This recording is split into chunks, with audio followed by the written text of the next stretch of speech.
So parcel পিছনে রাখা আছে আর আমি আজকে ফাইনালি আনবক্সিং করব। অনেক দিন ধরে পড়ে আছে বেচারাটা। তো একটা ডেকোরেটিভ পিস অর্ডার করেছি, দেখা যাক কেমন লাগে। Stay tune. This is the package. আমি এখন ফাইনালি খুলবো। আই হোপ তোমরা এটা দেখে বুঝতেই পারছো যে এটা একটা পর্দা।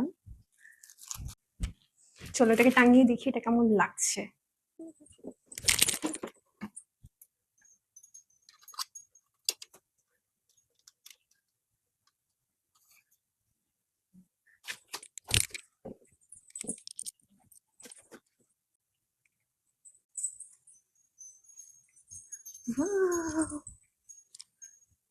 সো আমার পর্দাটা কেমন লাগছে প্লিজ জানিও।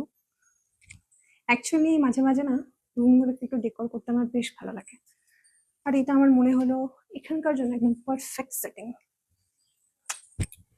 সো কেমন লাগলো প্লিজ জানিও, আর ভালো লাগলে লাইক কমেন্ট শেয়ার করে দিও। বাই।